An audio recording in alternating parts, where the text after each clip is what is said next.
नमस्कार दोस्तों, स्वागत है आप सभी का इस नए वीडियो में। दोस्तों, हम सभी को अच्छे इंसान बनने की सीख मिलती है और हम यही सीखते हैं कि बुरे कर्म से बचें और दूसरों का सम्मान करें। लेकिन कई बार हम यह भूल जाते हैं कि कभी-कभी हमारी अच्छाई का गलत फायदा भी उठाया जा सकता है। अच्छा इंसान किसे पसंद नहीं आता? बचपन से ही हमें सिखाया जाता है कि अच्छा इंसान बनो, अच्छे कर्म करो, किसी का गलत फायदा ना उठाओ। लेकिन यह सिखाया नहीं जाता कि जब हम पर कुछ लोगों द्वारा अन्याय किया जाता है तो हमें कैसे रहना चाहिए। जब हमारा गलत फायदा उठाया जा रहा हो, क्या तब भी अच्छे बने रहना और हमारा आत्मसम्मान खोना सही है? जब एक अच्छे इंसान का हक जबरदस्ती छीना जा रहा हो, क्या तब भी अच्छे बने रहना ठीक है? दोस्तों, अच्छा होना आजकल एक आदर्श माना जाता है। जैसे कि आपने अपने आसपास के लोगों को यह कहते सुना होगा कि देखो, वह इंसान कितना ज्यादा अच्छा है। लेकिन हम इस बीच यह भूल जाते हैं कि अच्छे होने की भी एक सीमा होना जरूरी है। हमें यह याद रखना चाहिए कि हद से ज्यादा अच्छा होना भी अच्छा नहीं होता। और अगर हम यह भूल जाएंगे तो यह दुनिया हमें यह बार बार याद दिलाएगी और साबित करेगी कि हद से ज्यादा अच्छा होना भी अच्छा नहीं होता। अक्सर आपने यह देखा होगा कि जो जितना अच्छा होता है उसे उतना ही दुख मिलता है। पर ऐसा क्यों?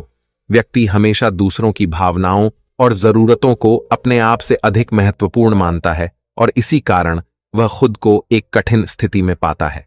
अक्सर उसे ऐसा महसूस होता है कि आखिर क्यों उसके किए हुए अच्छे कामों को लोग नजरअंदाज करते हैं और उल्टा उसी का गलत फायदा उठाया जाता है। कभी ज्यादा काम करवाने से लेकर तो कभी उसे बिना कोई महत्व देकर नजरअंदाज करने तक। किसी के लिए हम अच्छा करते हैं तो वहीं से हमें दुख प्राप्त क्यों होता है? आमतौर पर जब कोई आदमी कभी क्रोध कर दे या दुखी होकर किसी को भला बुरा कह दें तो हम उसे बुरा समझने लगते हैं। ऐसा आपके साथ भी हुआ होगा कि आपने कभी ना कभी तंग होकर किसी को कुछ भला बुरा कह दिया होगा और सिर्फ उसी कारण आप लोगों के नजरों में बुरे माने जाने लगे। और जैसे कि कर्म और फल का नियम कहता है, बुरे कर्मों का परिणाम बुरा मिलेगा। आज तक आप यही समझते आए हैं कि सिर्फ बुरे कर्मों का फल बुरा होगा। लेकिन आज की इस कहानी के बाद आप यह समझ जाओगे कि अच्छा इंसान के साथ भी बुरा हो सकता है। जब वह हद से ज्यादा अच्छा बन जाए, उस इंसान को दुख ही मिलेगा, उसका परिणाम भी बुरा ही हो सकता है। तो चलिए, आज की इस बोध कहानी के द्वारा हम यह समझेंगे कि ऐसी स्थिति में हमें क्या करना चाहिए और यह भी जान लेंगे कि ज्यादा अच्छा होना अच्छा है या बुरा। तो चलिए शुरू करते हैं।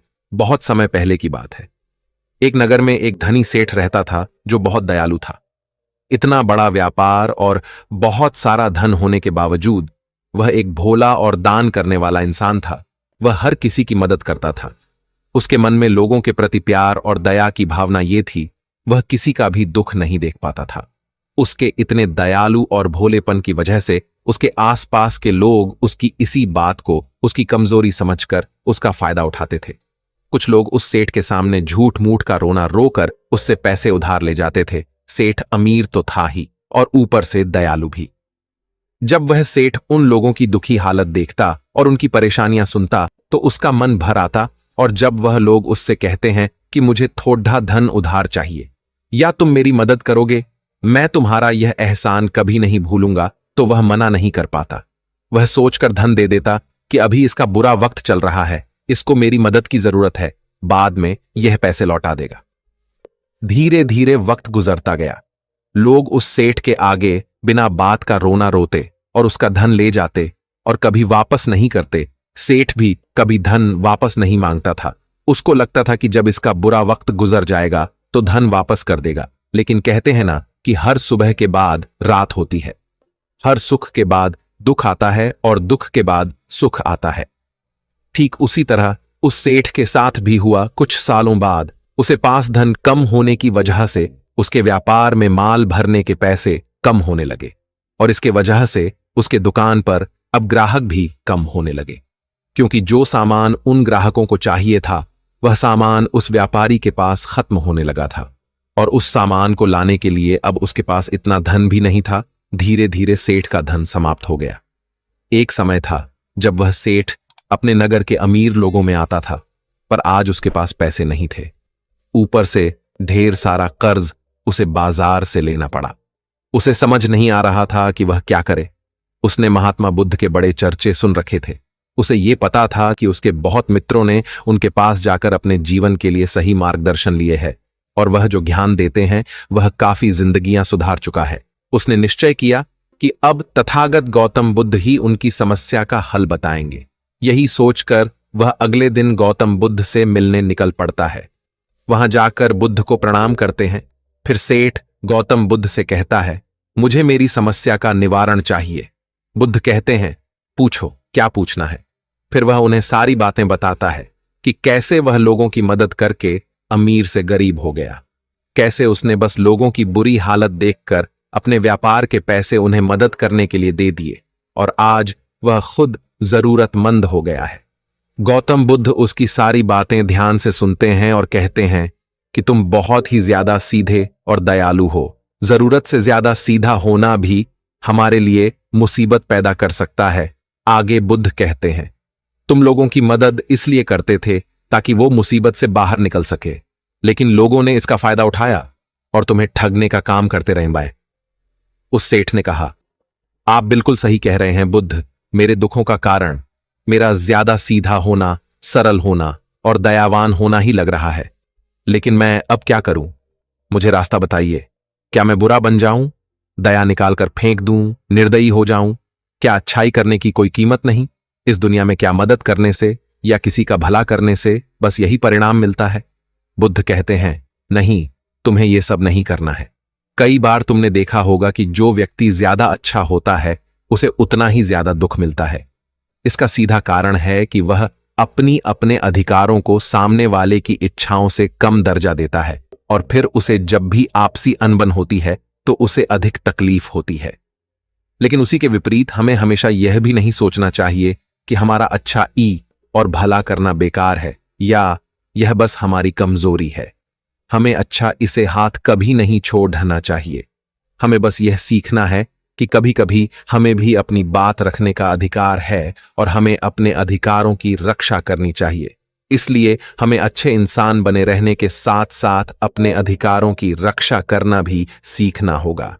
अगर हमें गलत तरीके से नुकसान हो रहा है, कोई हमारा गलत फायदा उठा रहा है, तो हमें उसका सामना करने के लिए सही तरीके से खड़े होना जरूरी है। यही एक सच्चे और अच्छे इंसान की पहचान और शख्सियत होती है। वह आदमी कहता है, बुद्ध, मुझे थोड़ा थोड़ा समझ आ रहा है, लेकिन अभी भी मैं पूरी तरह नहीं समझा। इस पर बुद्ध कहते हैं, चलो मैं तुम्हें एक कहानी सुनाता हूं, उसके बाद तुम्हें समझ आ जाएगा कि तुम्हें क्या करना है और क्या नहीं करना है। बहुत समय पहले की बात है। एक जंगल में एक भेड़ रहती थी। उस भेड़ ने एक को जन्म दिया। वह मेमना बहुत ही सुंदर था। उसके शरीर पर बहुत ही चमकदार घने बाल थे। वह बहुत ही सुंदर लगता था। भेड़ भी अपने से बहुत प्रेम करती थी और उसका बहुत अच्छे से देखभाल भी करती थी।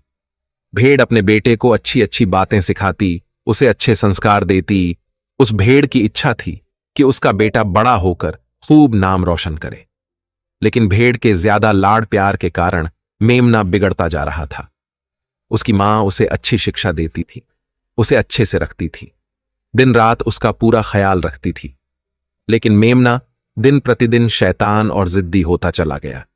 वह अपनी मां की किसी भी बात को ध्यान से नहीं सुनता और ना ही किसी बात पर ध्यान देता। उसे हर पल ऐसा ही लगता कि मेरी मां मेरा इतना ख्याल रखती हैं और इसी कारण वह खुद की जिम्मेदारी नहीं लेता था, ये सोचकर कि उसकी मां उसे किसी भी संकट से निकाल लेगी। वह धीरे धीरे गैर जिम्मेदार होता जा रहा था और अब उस भेड़ का लाड़ और प्यार उसी के मेमने के अच्छे और जिम्मेदार बनने में रुकावट बन गई थी। फिर एक दिन वह मेमना घूमता घूमता पास के जंगल में जा पहुंचा। वह मेमना पहली बार जंगल में गया था। उससे पहले बार जंगल में जाने का मौका मिला था। वह जंगल की सुंदरता को देखकर चकित रह गया। उसने कभी इतनी सुंदर चीज नहीं देखी थी। इतनी सुंदर पौधे, रंग बिरंगे फूलों को देखकर बहुत ही प्रशंसा हुई। उसे ये सब देखकर बहुत अच्छा लगा। फिर उसने झांकियों के कुछ पत्तियां खाई। जैसे ही उसने पेट भरने के लिए पेड़ों की पत्तियां खाई, उसको वह पत्तियां बहुत ही स्वादिष्ट लगी। अब तो वह मेमना रोज जंगल में जाने लगा और वहां जाकर पेड़ पौधों को नुकसान पहुंचा रहा था। उसने उनकी पत्तियां तोड़ी, उनके फूलों को नोचा, फूलों को खाया और कुछ को तोड़कर जमीन पर डाल दिया। उसमें मेमने को इस बात की बिल्कुल भी परवाह नहीं थी कि वह क्या कर रहा है। उसको इस बात का पता ही नहीं था कि जंगल में कोई खतरा भी है। वो तो मस्तमौला होकर जंगल में उछल कूद कर रहा था और पौधों को खूब से नुकसान पहुंचा रहा था। लेकिन जब उस मेमने की मां को यानी उस भेड़ को इस बारे में पता चला कि मेमना हर रोज जंगल जाता है तो वह घबरा गई और मेमने को अपने पास बुलाकर समझाने लगी कि तुम जंगल में मत जाओ, वहां पर बहुत सारे को जानवर है, तुम्हारे ऊपर हमला कर देंगे, तुम्हें खा जाएंगे। लेकिन मां की बात का उस पर कोई असर नहीं हुआ, बल्कि वह मेमना अपने माता से कहने लगा कि मां, जो भी मेरे सामने आएगा वह मुझसे जमकर मार खाएगा, फिर वह बहुत पछताएगा। इसके बाद मेमना फिर से जंगल की तरफ भाग गया। उसे अपनी माता की कही बातें झूठी लगने लगी। हर रोज की तरह उस दिन भी वह उछल कूद करने लगा और पेड़ पौधों की पत्तियां तोड़ने लगा। कभी फूलों को तोड़ता, कभी पेड़ों को खूब नुकसान पहुंचाता। लेकिन उस दिन उस जंगल में एक शेर पहुंचा। वह शेर बहुत ही ताकतवर था, लेकिन ताकतवर होने के साथ वह दयालु भी था। उस शेर का मानना था कि कमजोर प्राणियों को नुकसान पहुंचाना ठीक नहीं है। शक्तिशाली होने का मतलब यह नहीं है कि मैं किसी कमजोर प्राणी पर शक्ति का प्रयोग करूं। वह शेर उस जंगल में घूमने लगा। घूमते घूमते है वहां पर पहुंचा जहां पर वह नासमझ मेमना शैतानी कर रहा था। शेर ने उस मेमने को देखकर आश्चर्य में पड़ गया। शेर ने सोचा कि इस मेमने को किसी खूंखार जानवर का डर क्यों नहीं है। ये कैसे पेड़ पौधों की पत्तियां बिना काम के ही नोच रहा है। ये इनको खत्म कर रहा है और उन पत्तियों को खा कम बल्कि बिगाड़ ज्यादा रहा है। उसके बाद वह शेर कुछ देर तक चुपचाप खड़ा होकर उसको देखा रहा और शेर सोचता है कि मेमना कुछ ही देर में मुझे देखकर यहां से भाग जाएगा और उसके डर के भाग जाने से मुझे बल का प्रयोग नहीं करना पड़ेगा। लेकिन ऐसा नहीं हुआ। शेर बहुत देर तक खड़ा रहा और वहीं इंतजार करने लगा कि मेमना यहां से कब जाएगा। लेकिन मेमना तो भोजन करने में व्यस्त था। उसे शेर का कोई ख्याल नहीं था। मजे से पेड़ पौधे की पत्तियां नोच रहा था, उन्हें खा रहा था, सब कुछ बेकार कर रहा था। जब शेर ने देखा कि मेमना उसे देखने के बाद भी वहां से नहीं जा रहा, तो खुद वह मेमने के पास जाता है और वहां जाकर बोला, सुनो बच्चे, इस जंगल में फूल पत्तियों को नुकसान पहुंचा रहे हूं। उन्हें जितना जरूरी है तुम्हारे भोजन के लिए बस उतने ही तोड़ो। तुम बहुत फूल पत्तियां यूं ही नष्ट कर रहे हो। अगर तुम इन पेड़ पौधों को, इन फूल पत्तियां को नुकसान पहुंचाओगे तो तुम अच्छे बच्चे कैसे बनोगे। अच्छे बच्चे कभी भी इस तरह जंगल में आकर पेड़ पौधों को नुकसान नहीं पहुंचाने लगते हैं। तुम्हारी मां ने तुम्हें अच्छा बच्चा नहीं बनाया। शेर की बातें सुनकर वो घमंड से बोलता है, तुम्हें अच्छे बच्चे बने रहना है, तुम बने रहो, मैं तो जैसा हूं वैसा ही ठीक हूं, मैं वैसे ही रहूंगा जैसे मुझे रहना है। शेर हैरान हो जाता है, लेकिन फिर शेर उसे मेमने को बच्चा समझकर माफ कर देता है, क्योंकि शेर नहीं चाहता था उसे बच्चे पर हमला करना पड़े। तुम खतरनाक तो कहीं से नजर नहीं आते, चले जाओ यहां से, बड़े आए खतरनाक। तुम मेरा दिमाग ज्यादा खराब मत करो, चले जाओ यहां से, अपना रास्ता नाप लो और मुझे इन फूल पत्तियों को खाने दो। ये कहकर वह घमंडी मेमना पत्तियां खाता हुआ आगे चला गया और शेर उसे बस हैरानी से देखता रह गया। तभी वहां पास में ही झांकियों के पीछे एक लोमड़ी छुपी हुई थी। वह लोमड़ी शेर और मेमने की सारी बातें सुन रही थी। उस लोमड़ी को शेर राजा की इस तरह बेइज्जती बर्दाश्त नहीं हुई, तो वहां से झाड़ियों से निकलकर शेर के पास आ पहुंची और शेर के पास आकर बोली, क्षमा कीजिएगा महाराज, आप तो इस जंगल के महाराज हैं, इतने बलशाली हैं, आप चाहें तो इसमें को 2 मिनट में मजा चखा सकते हैं और उसे आपका अपमान करने से रोक सकते थे, फिर आपने कुछ भी क्यों नहीं किया। इस पर शेर ने कहा, मैंने उस बच्चे का भला सोचा, मुझे ऐसे ही किसी बच्चे को अपनी ताकत का शिकार नहीं बनाना था। ये सब सुनकर लोमड़ी बोली, महाराज, लेकिन आपके इतने सीधेपन और दयावान होने के कारण ही उस मेमने की हिम्मत बढ़ ही गई है। वह आपके सीधेपन का गलत फायदा उठा रहा है और जंगल में इधर उधर घूम रहा है और पेड़ पौधों को नुकसान पहुंचा रहा है। मुझे पता है कि कमजोर प्राणी पर हमला नहीं करना चाहिए, यह बहुत बुरी बात है, और यह भी दया करना एक अच्छा गुण है, लेकिन शासन में कभी कभी भय दिखाना भी जरूरी है। आपकी यह बात सही है कि प्रजा के साथ दयालुता का व्यवहार करना चाहिए, लेकिन इसके साथ साथ यह भी जरूरी है कि उनके मन में राजा के प्रति डर भी हो, ताकि वह इस तरह के अपराध ना करे, कोई मर्यादा ना तोड़े। लोमड़ी की बात सुनकर जंगल का राजा शेर लोमड़ी से कहता है, क्या ऐसा हो सकता है कि मेमने को भय दिखाकर हम उसे काबू में कर सके, जिससे कि उसमें सुधार आए और उस मेमने को किसी तरह का नुकसान भी न पहुंचे, जिससे कि वह जंगल के पेड़ पौधों को कोई नुकसान न पहुंचाए। फिर शेर कहता है, लोमड़ी, क्या तुम ऐसा कर सकती हो? शेर के बात सुनकर लोमड़ी कहती है, जी हां महाराज, बिल्कुल मैं ऐसा कर सकती हूं कि वह डर भी जाए, सुधर भी जाए और उसे कोई नुकसान भी ना हो। उसे इतना डरा दूंगी कि वह जंगल में कभी दोबारा घुसने की हिम्मत नहीं करेगा। मैं उसे इस तरह डराऊंगी कि उसके मन में भय बैठ जाएगा। फिर वह जंगल के पेड़ पौधों को भी नुकसान नहीं पहुंचाएगा और साथ ही साथ मैं उसको कोई भी नुकसान नहीं पहुंचने दूंगी। फिर लोमड़ी कहती है कि उसकी मां तो उसे कभी सुधार नहीं पाई, लेकिन मैं उसे जरूर सुधार दूंगी।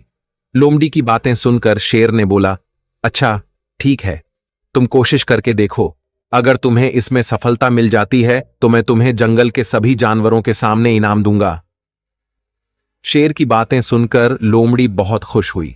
वह तुरंत मेमने के पास गई और उस पर गरज पड़ी। इससे पहले कि वह मेमना वहां से भाग पाता, उससे पहले ही लोमड़ी ने मेमने को जमीन पर पटक दिया और उसे अपने मजबूत पंजों से दबोच लिया। मेमने को दबोचने के बाद लोमड़ी मेमने से बोली कि बोल, तुझे मार दिया जाए या छोड़ दिया जाए? तुमने इस जंगल के पेड़ पौधे, यहां के फूल और कमजोर प्राणियों के साथ भी तो यही किया है। मेरे ख्याल में मार ही देना चाहिए। लोमड़ी की बातें सुनकर मेमना डर के मारे थर थर कांपने लगा। फिर वह लोमड़ी से बोलने लगा, मुझे माफ कर दो, मुझे छोड़ दो, मुझे यहां से जाने दो। मैं कभी भी जंगल की तरफ नहीं आऊंगा, ना ही कभी पेड़ पौधों को कोई नुकसान पहुंचा दूंगा, और अब मैं कभी कोई गलती नहीं करूंगा। तब लोमड़ी ने मेमने की पकड़ ढीली की। जैसे ही मेमने की पकड़ ढीली हुई, वह जोर जोर से भागने लगा। वह गिरता उठाता भागता हुआ अपनी मां के पास जा पहुंचा। उधर लोमड़ी शेर के पास गई और सर झुकाकर बोली, देखा महाराज, ताकत के साथ दिमाग का प्रयोग करना भी बहुत जरूरी होता है। तभी लोग हमारा सम्मान करते हैं, तभी हमारी अच्छाई का गलत फायदा नहीं उठाया जाएगा। लोमड़ी की बात सुनकर शेर लोमड़ी की योग्यता से प्रभावित हुआ। उसने लोमड़ी को सारे जानवरों के सामने इनाम दिया। उधर वह मेमना घबराए हुए अपनी मां के पास पहुंचा और अपनी मां से आकर लिपट गया और मां से क्षमा मांगने लगा। मां, मुझे क्षमा कर दो, मैंने आपकी बात कभी नहीं मानी। आप मुझे हमेशा सही कहती थी कि जंगल में बहुत खतरनाक जानवर रहते हैं। आज के बाद मैं कभी भी उसे जंगल में नहीं जाऊंगा। फिर बुद्ध उस व्यापारी को कहते हैं, देखा बेटा, इतने अच्छे मत बनो कि लोग तुम्हें खा जाएं, और ना ही इतने कड़वे बनो कि लोग तुम्हें खाए ही नहीं। जरूरत से ज्यादा अच्छा बनना इंसान को दुहक देगा। लोग उसका सम्मान नहीं करेंगे बल्कि उसे पागल समझेंगे। गौतम बुद्ध सेठ से कहते हैं, अगर शेर भी अच्छा बनने का दिखावा करेगा या फिर अच्छा बनकर रहेगा तो लोग उससे डरने की बजाय उसे पागल समझेंगे।